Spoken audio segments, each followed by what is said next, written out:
Hello and welcome to my channel. My name is Lynn and today I am going to make this bench fold card. So this will fold down flat into a 5x7 card, but as you can see, you can actually display it really nicely, and there is even sort of that tabletop. So let's make this.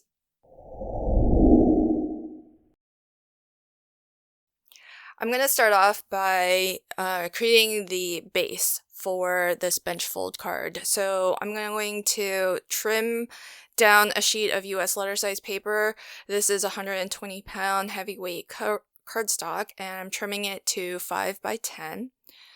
Along that 10-inch edge, I will score at 1 3/4 of an inch and 3 1/4 inch, and then I'm gonna rotate this around 180 because my scoreboard only scores up to like around 6 inches, and I'm gonna replicate those same score marks, so 1 3/4 of an inch and 3 1/4. And in fact, I actually turned this to the back side and scored again the 3 1/4 inch mark because I actually want that to be a valley fold, and I always fold my score lines as mountain folds. Now, the piece that was left over from your sheet of cardstock, you can then trim a 7-inch edge to I started with 2 inches, but then I ended up changing it to 1.5 later. And with the remaining piece, this has been trimmed to 4.5 by 1.5.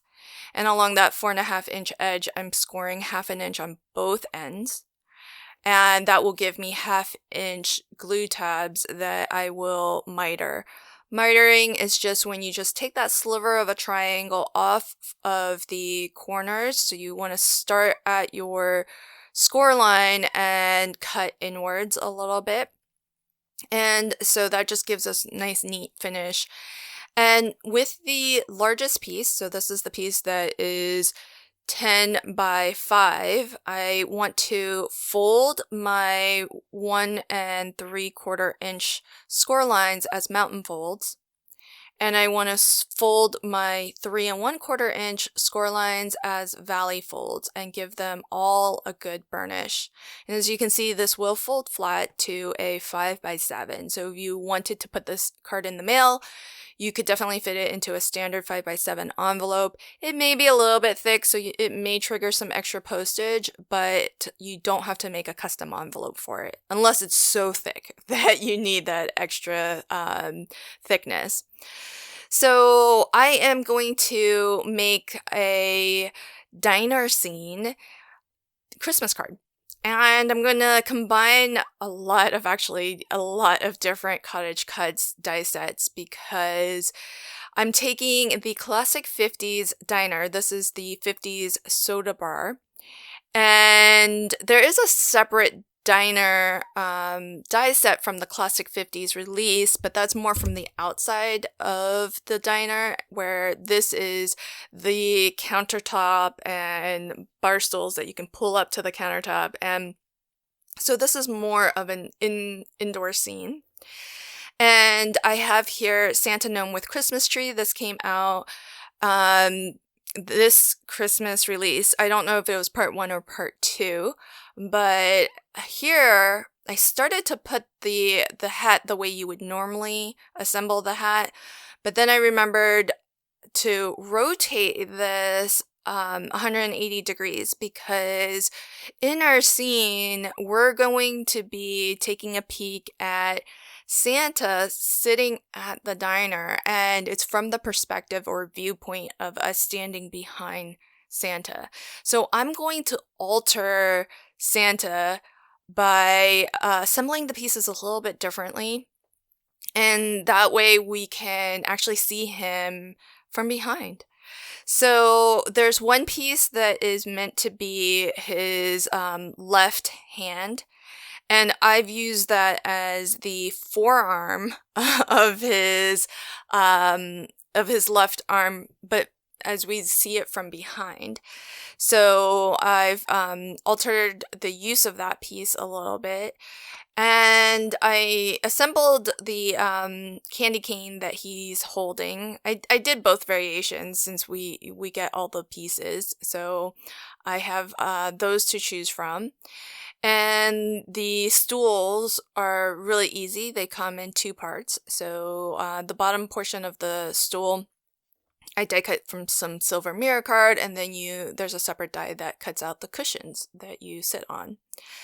So now I'll start to assemble my card here. So I've got this piece of dotty paper, pattern paper, and it's been cut to 3.5, though just trimming a little bit off to account for the 2 score lines that this needs to get attached between. But essentially just shy of 3.5 by 5 inches tall. So that will cover the entire inside center panel there without leaving any of the white card base showing. This initial piece here, this was 7 inches wide by, well, it was initially 2 inches, but remember I told you I trimmed it back down to 1.5. I lined that with some solid red cardstock. And when I went to attach it, I only put glue on the part that adheres to that, the forwardmost panels. So it's going to be your first panel and your very last panel. Those panels measure 1 3/4 of an inch wide, and if you're cutting to the same height of my red piece, then it's 3.5 inches tall. In the soda bar die set, we get the 2 part pieces to assemble this really cool checkerboard pattern, and it's sort of like the tiles that you might often see decorating a diner. So I've assembled 3 of those, and I've actually lined them up side by side so that they're running as just like an accent strip of on that wall. So now I'm going to start to assemble Santa. I want Santa to be holding an ice cream sundae, which we do get in the 50s soda bar set. And so I'm going to attach his hand to that, and then his forearm that I've kind of assembled together from some various other pieces. And then I've got his hand attached to that forearm. And now all I need to do is attach that to Santa's body. And his right arm will just look like it's kind of just, resting on the counter in front of him. So we're not going to have him holding anything in that arm.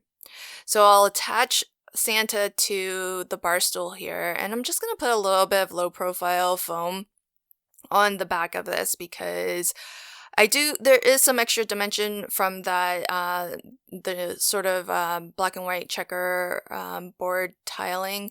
And so I want Santa to kind of sit a little bit more flush against that, that layer.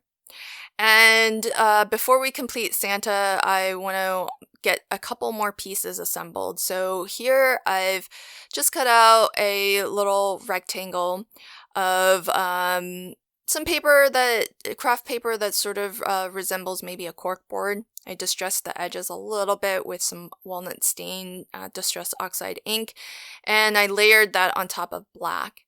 And I have a 6x6 pattern paper set that actually has a print with a lot of collaged images that to me look like they could be posters hanging on a little message board like this that's in a diner. So these 2 that I picked out are all about pies, and these 2 that I've picked out are all about fresh fruit. So kind of like somebody maybe advertising their farmer's market stall, for example.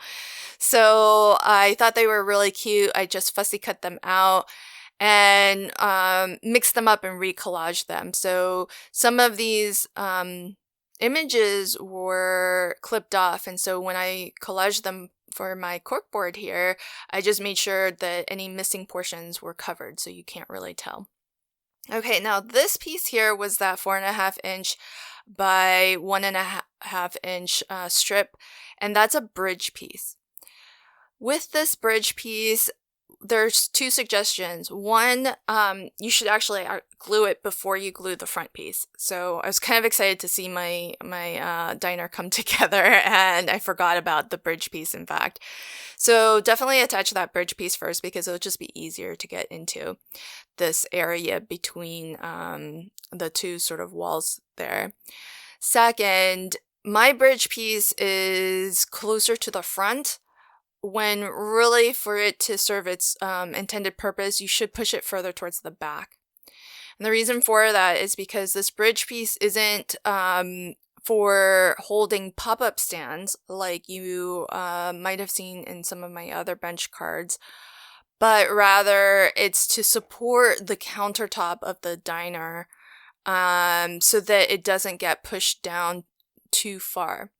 And it's going to more effectively do that job if it's a little bit closer to the back wall, to that dotty paper. Now this here is our countertop, or the bench top, and it's been cut to 3.5 inches wide by 2 inches tall, and along the 2-inch edge I've scored 1/4 inch on both sides.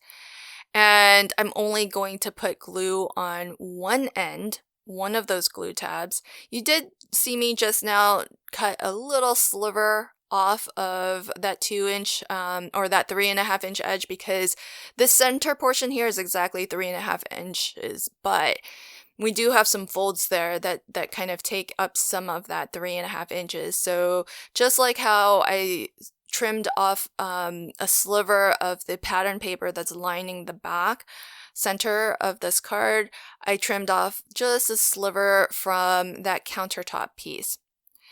The glue tab that was on the opposite end that I glued to opposite end from the tab that was glued to the front is not going to get glued to anything. That's there so that it can tuck in nice and clean, and it just keeps a little bit of pressure against the backmost panel, and so it keeps this card, when it's put on display, nice and sturdy. I did add this bit of acetate here to the top. This is just another bridge piece cut to 4.5 inches wide and scored and folded 1/2 inch on both ends. And just like the bridge piece below, I attached it the same way. So I glued down one of the glue tabs, and then I just fold the card down flat so that the opposite glue tab naturally finds its position. And that way you know that this card will always fold down flat. And that's especially important if you do plan to put it in the mail. And the reason why I added an acetate stand is because I want to decorate my diner for the holidays. And I found these string of lights from the Snowy Gnome home set, and I want it to seem like the lights are being strung like clear across that open space. And so we need the lights to actually get attached to something in order to be stable there, and the acetate will make it look like it's floating. And then to continue decorating our diner, I've got our cork boards here. And as you can see, anytime you want to fold down your card flat to do some burnishing when you're gluing something down, don't forget to pop up that bench top, because that's the only way this card is going to fold down closed. As I was looking at Santa to attach him to the front of my scene here, he looked kind of odd without legs. So I went through my stash and I found this Santa who is standing. So he worked out perfectly. So I did a partial die cut to just get his legs and his shoes as well, and the little accent of the kind of that white fuzzy trim that's at the bottom of his pant legs. And I'm going to attach this bar here. That's the silver bar or metal bar that you that's sort of a footrest and is normally in front of the bar stools. So I'm going to attach my Santa so that it looks like his legs or his feet are resting on the that metal bar. And when I attach him to my card, I've got some low profile foam that's only 1 millimeter thick, and then I'm gonna use some 3D glue gel by Kalau because the various pieces are not only very layered, the bar stool, the legs, and his body, they're all at different layers for just him. But then what he's getting attached to, that frontmost bridge piece, also has different layers of cardstock as well, because there's the metal piece, there's the checkered pattern, and then there's just the red cardstock.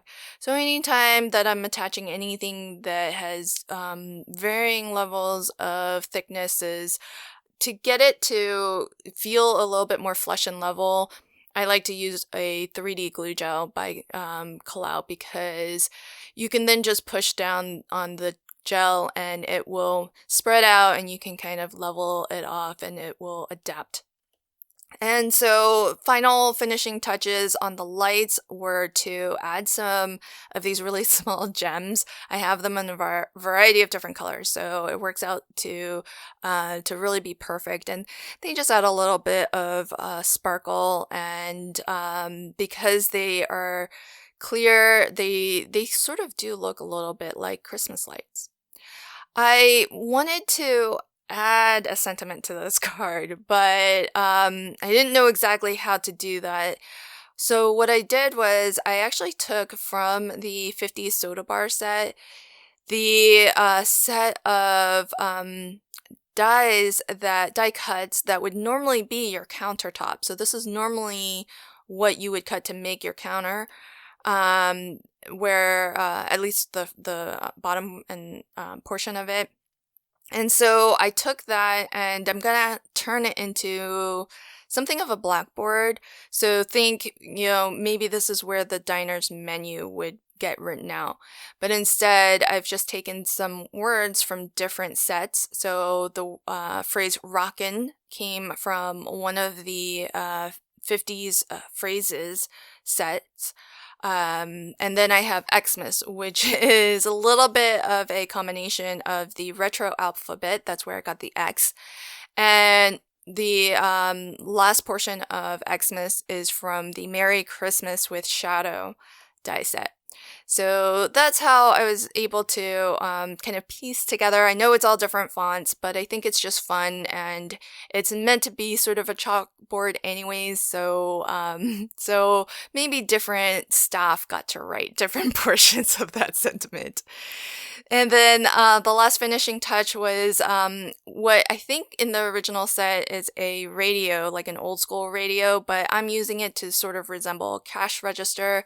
And I took the music notes that you would normally have indicate music coming out of it, and I just added those as extra accents to my sentiment. So here's a final close-up look of my card today. I hope that you enjoyed it, and if you did, please consider liking, commenting, and sharing this video. And if you are not already subscribed to my channel, I hope you will consider subscribing and ringing the notification bell so you get notified whenever I post new videos to my channel. Thanks so much. Until next time, happy crafting and have a fantastic day. Bye.